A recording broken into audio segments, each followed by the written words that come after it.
Welcome to the CTOX podcast. This is the place to be if you're a technology leader navigating the fractional CTO landscape. I'm Marisa Brassfield, joined by Lior Weinstein, the visionary behind CTOX. Here, we cut through the noise to deliver actionable insights for CTOs at every stage, whether you're looking at your first five-figure client or actively building systems to scale. That's right.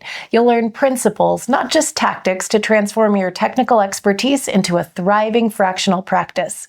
Let's dig in. Welcome back to another episode of the CTOX podcast. Most tech teams don't need more people. They need fewer bottlenecks, fewer risks, and a smarter path to scale. Today, Lior and I will break down the framework that CTOX fractional CTOs use to de-risk, unclog, and build systems that grow. Lior, welcome. It's always such a pleasure to be with you. Thank you for having me. Great to see you. So let's talk about starting out with a new client. You're just engaging, and it's day one of the engagement.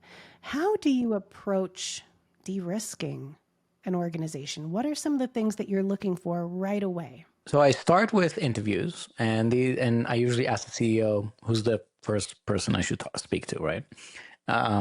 And I start weaving through that conversation. So they usually say somebody, COO, CFO, lieutenant, director, whatever. And then I start stringing all the conversations with people that have a leverage or, knowledge about the organization. And as they tell me about what they do, I'm trying to do a map of how the organization works. So one, a physical one, so an organizational map. Who's in charge of who? How much are people making? Different salaries, or they're part-time, full-time, contract, or whatever that is. When I understand who's reporting to who, I'm also trying to triage if it makes sense. One time I got into an organization where director of analytics was in charge of HR, finance, and technology, and none of those three made sense. Not even one made sense, under that title. So I'm trying to kind of get a grasp of the organizational map and the activities. As they tell me about the activities, then I start asking and kind of poking and investigating questions to understand how they do things. So I ask, what systems they use, if it's project management systems, Excel, Google Sheet, internal tools that they have. So I start mapping all of these different functions and processes in the organization. Are they having daily stand-up meetings or bi-weekly, whatever, if they have sprints. So any sort of a scheduled cadence, how they ideate projects. So how new priorities come up. Do they usually, in most cases, they kind of come up from the gods, the CEO comes down from Mount Olympus and shares some idea, and now everybody's reacting to it. That's normally the case, but sometimes they have some kind of a procedure, and I'm trying to understand, is the procedure the right process for the things that I know we want to do on the growth side for the company. And I'm listening to these big things immediately. Spreadsheets. First of all, spreadsheet. Is anybody using Excel? Is anybody using a spreadsheet? As soon as that comes up, I already know it's a de-risk. I don't know what it is. It's a project to de-risk. Then if I keep hearing the same name, I was like one client a couple of years ago, the name John kept popping up with like 5 different conversations. And I'm like, man, if John gets hit by a bus, we're absolutely screwed. So classic key man risks, right? And key man risk can be on an executive level, how plans are made and prioritized and decided on, and certainly on lower levels as well, especially lower levels, because what happens is that usually there's 1, 2, 3 people that are very capable and say yes to everything. And then a lot of the organization creates these processes and activities that rely on those people. And if they're not available, people don't know what to do. I'm also looking for access, literal access control. Like they tell me about some, server or some main system, account system. Like who's the administrator? Like who has admin access? Who can delete stuff? Who can add stuff? And then I start hearing the name, and I'm like, does this make sense? Is a random developer on an engineering team have admin access to the entire account for the company? Where's the code sitting? One time I got to a company where the main website was sitting on a private DigitalOcean server of one of the developers, like not a company account, not anything. I'm like, whoa, huge risks, right? So I'm looking for ownership, like who owns different systems, who has access to different systems. And it's just by asking as I do those interviews. Those usually reveal a lot of roadmap items for the first few months. So anything related to key man risks, process risk, like if they don't have organized processes for different, standard operating procedures for different things. If knowledge is trapped in single individuals, and then access. If not the right people have access, like master admin access to the right systems, and ownership, meaning does the company own all of the things? And that could be technical ownership, meaning they have the username and password, it's their credit card or their payment. Maybe they're missing a contract, like they're using some kind of a contractor, either as a dev company or an individual, but there's no contract with them, no IP assignment, no protection, no liability. So sometimes it's risk, at that level. So organizational risk, IP risk, and all of that is through those interviews. And I'm basically listening. Now, what I try to do in my mind, which also tracks later to the unclog, is if we had an acquisition right now, would we survive due diligence? Right. And having been a part of many due diligence teams on both sides, the ones that do and the ones that take, I know what it looks like. So would we survive like an audit? And you can think about it like a private equity or like a big company audit, or maybe a government audit, Department of Labor, FTC, like somebody that really kind of looks into everything. So would we survive an audit? Would this work if we had 10x more, whatever it is, 10x more clients, 10x more revenue, 10x more employees? Like, would this process that I'm looking at, would it work or would it break? So with those mindset, when I learn about something, learn about a process, a team, a system, I ask, the 10x question: can it 10x of whatever that is? Would we survive an audit, like a professional audit? Would somebody want to buy this? That's another thing that comes in my mind, meaning, would I buy this right now? Would I buy this system, buy this person, buy this process? Would I design this from scratch if I were to solve this problem right now in this way? And that usually creates a good 3, 6, 9 months, something worth of work before we even get to the other element. Boy, that's so potent. And I'm thinking about the asset audit questionnaire that we give our CTOXs. And I was scrolling through there as you were going. And I mean, a lot of this is covered. Sometimes we look at market and regulatory risk, depending on the nature of the business, or billing and financial risk, and certainly key person risk, as you mentioned, systems risk, operational risk.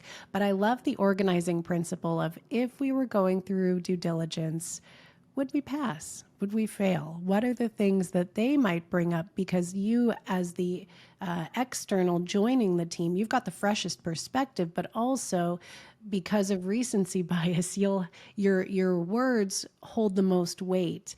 And what I also love about this interview process is, I imagine you're also hearing some of the sensitivities that they may have tried to flag, but they fell on deaf ears, or the initiatives that they thought were important but were deprioritized in some way. And so you're able to build rapport, but also de-risk the business at the same time. It's very elegant. And that's a great point. I'm certainly, with the interviews, I try to build enough trust and rapport to kind of, leverage that bartender confidence that I have in the first early days, right? I'm like a stranger, so it's easier to confide in me. And if it's not, then I try to create that trust so I can get that confidence.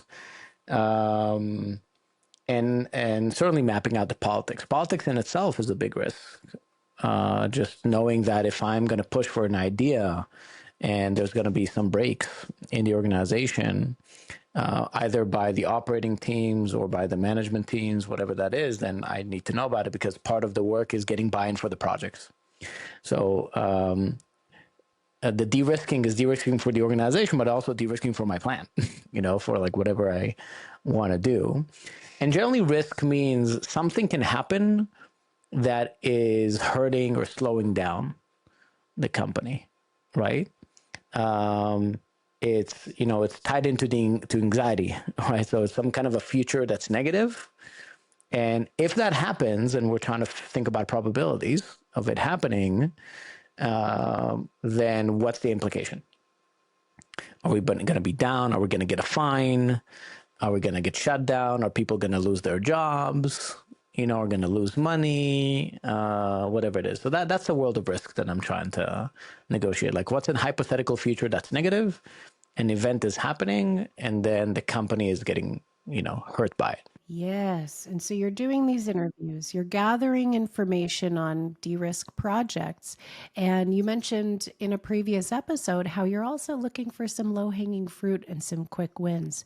How do you prioritize in the hypothetical situation where there's a ton of risk all over the place? How do you figure out what needs to happen first, second, third, so that you're over delivering in those first 30 days? I'm definitely looking for if something is a big risk, meaning it's a likely event as opposed to an unlikely event, right? If it's an unlikely event, it's not as big of a risk, right? That's like the likelihood of the event is related to the amount of risk or the magnitude of the risk. So it's a likely event that if it happens is very crippling, like it's going to be very expensive.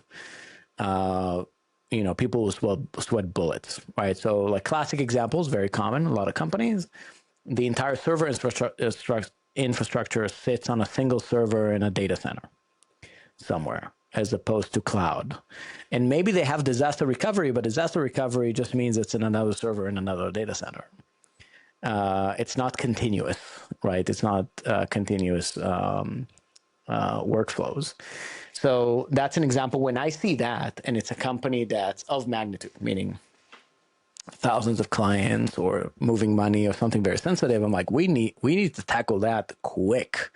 That has to move to the cloud. That has to move to the cloud with backups, and not just backups, with like redundancy. Like if it goes down, we need to fire up another instance so we get continuity. So we're not down for a few hours and suddenly get thousands of customer service issues that, just to catch up on them is going to take weeks.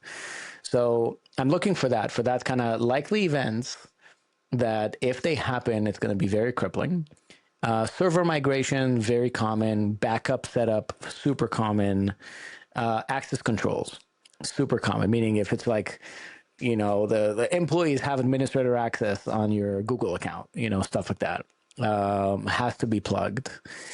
Anything related to process is usually process when it comes to like engineering, and deployment is usually also related. So are you pushing code with like FTPs, or are we managing source code without any kind of version control, stuff like that. Like we have to set this up. I'm looking for table stakes. Like everybody's like looking at the steak and the sides, and I'm like, we need the knife and a fork here before we can put any food on the plate. And so for me, I'm trying to figure out the likelihood. I'm trying to figure out the time to implement. So moving like a physical server to cloud is not that dramatic. Like with the right expert, that can be done in days, a week, 2 weeks, and it's done. Versus we're changing the stack because this is an old .NET or an old language that's very buggy or very exposed, but it's actually going to take months to refactor. It's a big risk, and we should definitely plug it, but it's not. I wouldn't put in the low hanging fruit, because it might take 6 or 9 months or 12 months because of the size of the activity. So I'm trying to balance between all these things. So likelihood of the event, if it happens, how crippling it is, like how painful it is, basically. And then how much would it take in terms of resources and time to de-risk it, and to either remove the risk or reduce it to a manageable point that we're probably okay with. If you're in a regulatory environment, government, healthcare, finance, those have to be plugged as soon as possible. And that could be like, content on the website or PDFs, or like how, words are being used to describe certain products and services and offers. Because if the government comes and taps you on the shoulder That's going to be fairly painful and most likely going to be public as well. It's not like a private company complaining. If it's a government entity that's talking to you, that's recorded. And even if it's fixable and manageable, now you're going to be in the annals of government audits forever, and you're trying to avoid it. So depending if it's a regulated market with a company and all the different entities, government entities that might look at it, or other enterprise clients that look at it for compliance. If it's operational stuff, same thing. And then I'm looking for widgets. We talked about Excel earlier. If like one company I was working with, we had like 30 Excels that the company was using. Now we're down to 12, but still 12. Like we want it in zero, right? We want to move everything to databases, but it's a process. So I'm looking for those Excels, and I'm like, oh man, that Excel can be moved to a database in 2 days. So we should do that because it's a low-hanging fruit, and it gets people into that pace of like, oh, we retired Excel for that activity. Now it's in a database, and database means it's more secure. We have version control, and we have access control, and we can use it faster, and we can connect it to different systems, all these other values that Excel doesn't have. Once I finish the low-hanging fruit, then I start expanding out to other big risks that are going to take a while, and then move on to the next one, which is unclogging operations. Yeah, let's go there. So we've got one classification of projects, de-risk, and now we look at unclog. So across people, operations, technology, processes. So you've done these interviews and you're hearing, okay, here's some glaring risks. This would not pass due diligence.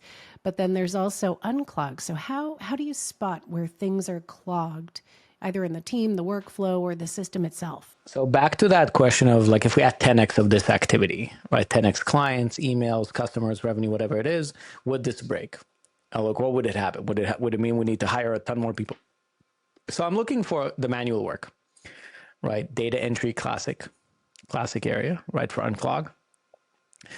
Any time where a human is just pushing data from one system to another, that would be what would be data entry. And 9 out of 10 cases, especially in today's world, could be automated, at the very least semi-automated. So if you have 10 people doing that work, can probably do one person with AI, for example, or something like that. So unclog is reducing or removing constraints, which means here I'm kind of mapping the processes, how information moves from one person or one department to another, or from the company to a customer, from a customer to the company. And I'm looking for the speed. So my working assumption is that, well, if this was just the speed of light, meaning electricity, computer, right? How similar or how close can it be to the speed of light? And whatever is not, then I look at that to unclog. Now, not all areas are worth unclogging, right? Might be because of affordability, like it's just fine, or there's a bigger priority, like scale projects are worth more because the unclog is not a big deal. I'll give you an example. A friend of mine that I was consulting with, he's a financial advisor. And so he works with like high net worth families, and he has a small office, 10, 12 employees, something like that. And a ton of inefficiencies when we look at the work, like how they, create content or schedule a meeting with a client and send a report. When I say inefficiency, I mean it takes them 6 hours, it can take them 1. But nobody's going to get fired if 6 moves to 1. The team right now has capacity, and he needs all the team members. I mean, again, nobody's going to get fired if those pieces are more efficient. The team has enough capacity for him to quadruple the amount of clients as it is right now without hiring anyone else. So I told him, you're in the convenience kind of category. Yes, we can unclog, but there's no financial impact to it. You're not going to get more clients. You're not going to save any money. So if you want to do the project, sure. The only implication is you're going to create a better work environment for your employees, which is super valuable, but it's a different standard to optimize. It's not a standard you optimize and you create enterprise value, meaning the company is worth more or is more profitable or makes more money because you did the activity. Super valuable. And I recommend that people should do it because they can create a better work environment for their employees and, retain them and all those things. But it's a different standard that you operate with.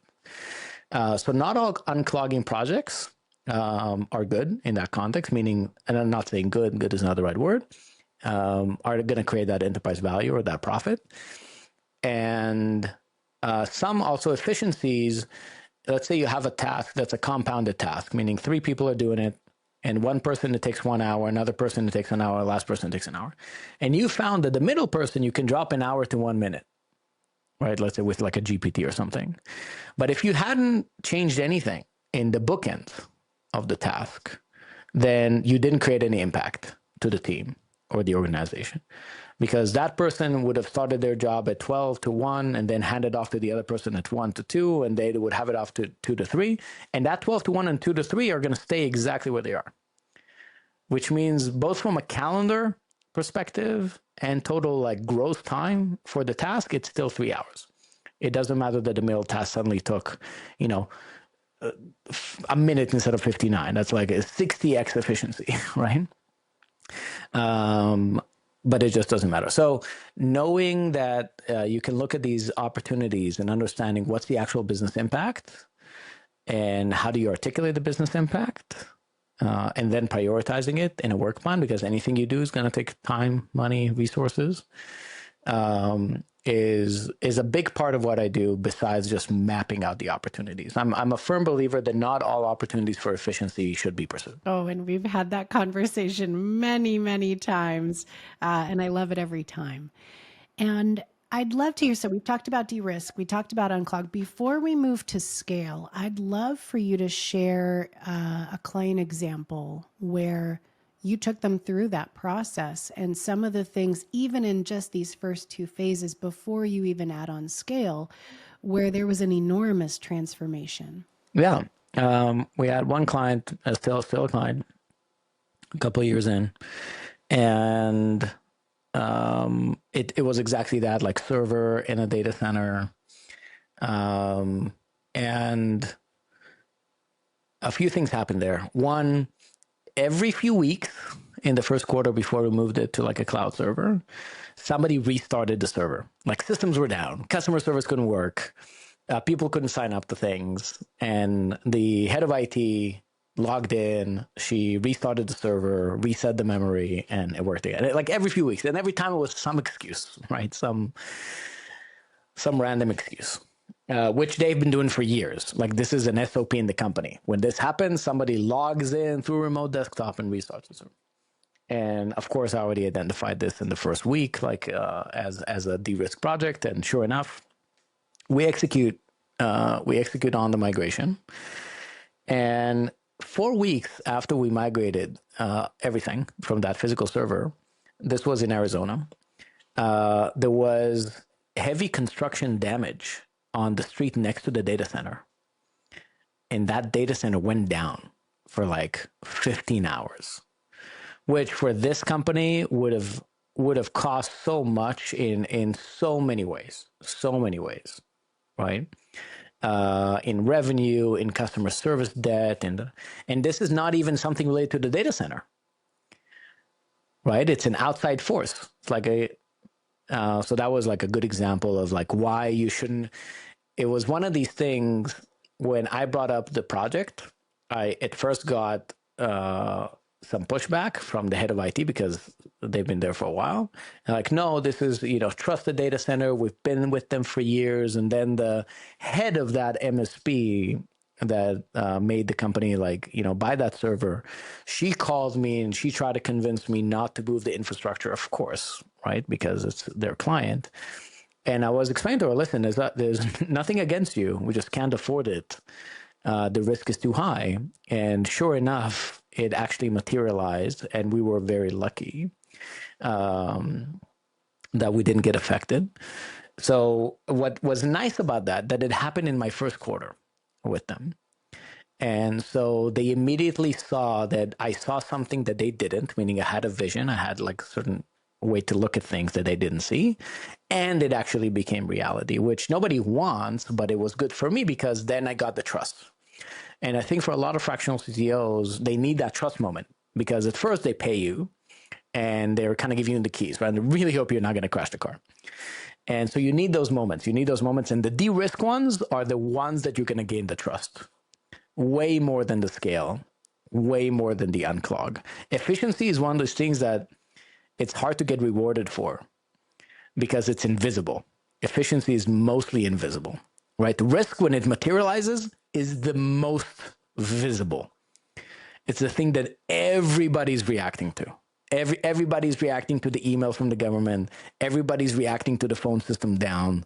Everybody's reacting to money disappearing, right? Everybody's reacting to the billing system not work, right? Risk is the most visible when it happens, but it's the least, it's the most out of sight, out of mind as well. So it's one of these things. Efficiency, though, very hard to appreciate, and scale in most cases, unless, you know, you created something that suddenly, like in itself, made a lot of money, is hard to get attributed, you know, to get the recognition for. So de-risk is one of these things that you can really win with and give a lot of value to the organization. Yes, and you know, a lot of CEOs and founders are thinking about reputational risk, and you know, for them, it's their baby, and they may have spent a lifetime building up respect, credibility, rapport, and a fantastic reputation. And all it takes is one epic incident for all that to go up in flames. Yeah, and that's actually another good point. That's why I look at the website for the company. And one of the ways, so this is a prospect I chose not to take on as a client, but it was a good example of like how a prospecting or kind of trust building with the relationship can happen. This was another financial advisor, and they manage about $800 million. And we were friends from one of the entrepreneur groups I'm in. And I got on a call with them. They asked me to talk to them a little bit about AI. And I'm like, yeah, sure. And as I was going through the website, like as the call, I was opening their website, and I realized it was very slow. So I ran it through like Google Page Speed. And I'm like, oh, it had like terrible, you know, scores. But then I looked at the source and I saw a lot of spam on the website. They had basically a WordPress site that was hacked, and it had these, you know, hidden links. And so right after the call, I sent him an email to the CEO. I'm like, man, you know, I saw this on the website. You should tell your, you know, tech team about this. So they fix it. And he's like, oh, we're building a new website. You know, we'll have one in a few months. I'm like, no, this really should like be fixed now. Just send me your username and password. I'll fix it for you. So he connected me with his chief of staff or COO, one of those. And I get on a call with her. I log in. I work on it for like 30 minutes or an hour, install a couple of plugins, you know, update their stuff, remove clean the service, added, I think installed Securi, which is a great service, SUCURI, to kind of defend, you know, from other hacks. And I cleaned it up. And it was it was like a lunch break for me. Really nothing, just clicking mouses, right? Like nothing significant on my end. But it was such a huge, like, what the heck just happened, you know, for them. So they immediately asked me, what else I'm like, it's just, you know, too small. It's not the kind of client I really work with. But it was a huge risk for him. If somebody had figured, because he's in a regulated industry, if somebody had, and he, you know, 800 million, he's not 80 million, you know, under management. It's almost $1 billion. Now he's actually $1 billion. It was a huge risk for him, exactly reputationally. Imagine some of his clients, like somebody, either the government looking at him or clients looking at him, and they had, you know, very, you know, words we're not going to use for the podcast on the hidden links. Huge reputational risk. So when I go into companies, I also just look at the front stage, whatever the front stage is. If it's website, emails, domains, servers, stuff like that, anything that's visible. Beautiful. And now let's go to scale. So de-risk the business, unclog obstacles and barriers to growth, and now add growth. How do you think about these projects? Generally speaking, in business, you know, you either sell more stuff to the same customers or sell to new customers. So I'm trying to look at projects that do one of these things, either facilitate more sales to the same customers or let them sell more stuff to new customers or new stuff to new customers. And that could be by product, meaning we're creating a new product, maybe new offering, could be new language, like same product, just new language, new market. Maybe it's mobile, like they have always been on desktop, never done mobile. maybe they have a capability because they learn about something about their sales team, but they don't have the product or the offer to be able to run it.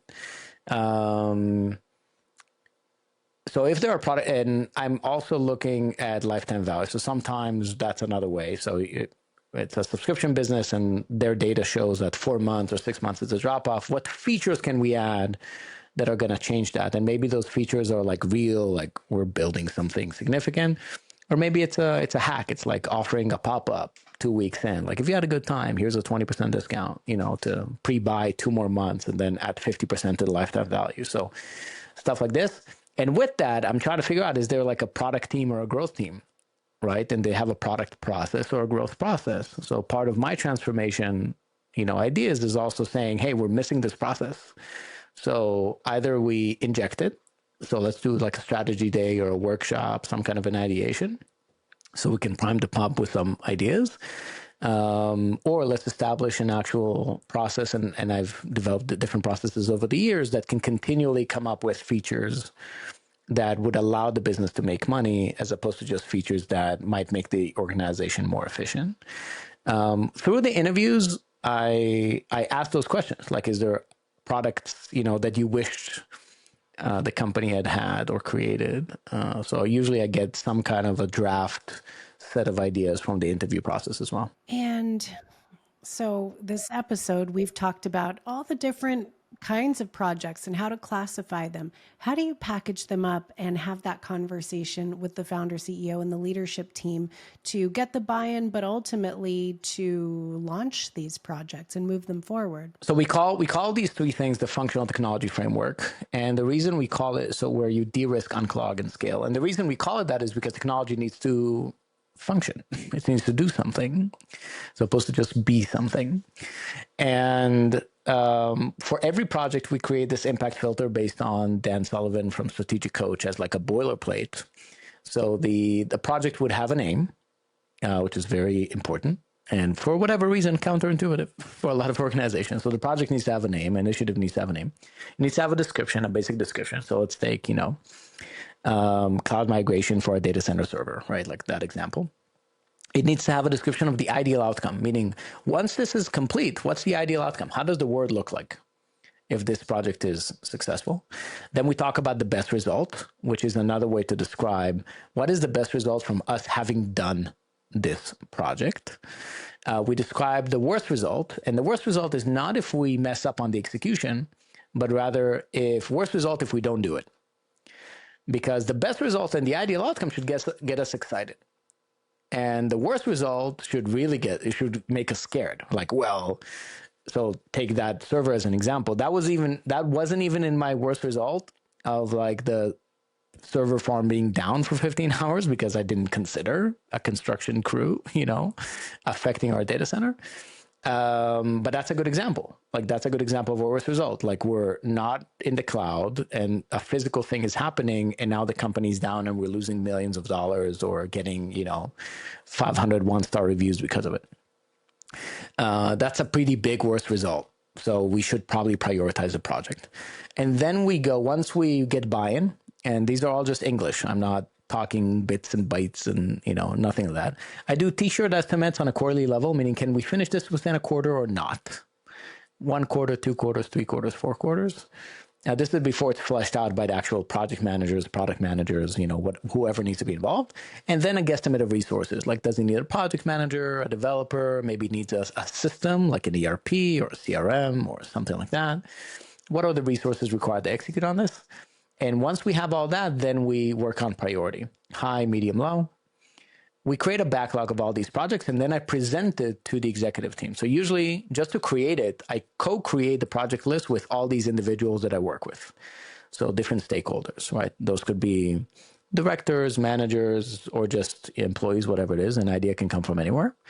And then I go back to the executive team and show them everything with my idea for prioritization. And I kind of say, here's the backlog of the projects, de-risk, unclog, and scale.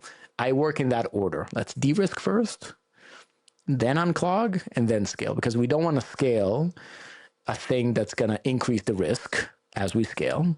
And we don't want to scale a thing that's going to increase exponentially the efficiency issues as we scale. So I usually do it in that order, but of course, sometimes we do a little bit of unclog, a little bit of scale, in parallel, but mostly de-risk, unclog, and scale. And what's nice about and it's a spreadsheet. It's we use a Google Sheet or an Excel, whatever that is, show all the projects side by side in equal rows, each project in its own row. And because it's in English, it's easy for them to understand. They're not fearing it, right? So the server migration is not going to have, we're going to use this, EC2 instance that's going to cost us $458 a month. Like, it doesn't have that level of detail, because that level of detail just makes people sign off, right? Because it means nothing to them. So we look at the backlog together, and then we're able to make a decision on priority. And then the true constraint is going to be the resources. So once we agree this is the order of how we tackle the projects, now how many of these can we do in the quarter is a function of resources. If we have enough resources, I tell them, we're all good. We're going to do these 12 or these 6 or these 20. And if we don't, I'm like, hey, remember we decided we need all these projects, and this is the list of resources or people or whatever it is. I need the budget. So if they say yes, then there's another mini project comes in for hiring, because that's, people don't just appear out of thin air. But maybe we hire on Upwork, maybe we hire, local, maybe we hire remote, like whatever that is, but it has some kind of a delay. And then we just start. That process is really, because every project sits on a row, on a line item, and it has all these different facets of how we're describing it, from quick, simple, migrating server from data center to the cloud, to short description, to more elaborate ideal outcome, best result, and worst result if we don't do it. It's easy for everybody to understand the guardrails and the min-max of the decision. And because the resources are there, which means we can budget it a little bit, we can kind of say, 20 grand, 50 grand, 2 grand, whatever it is, then we can kind of add to cart whatever we want.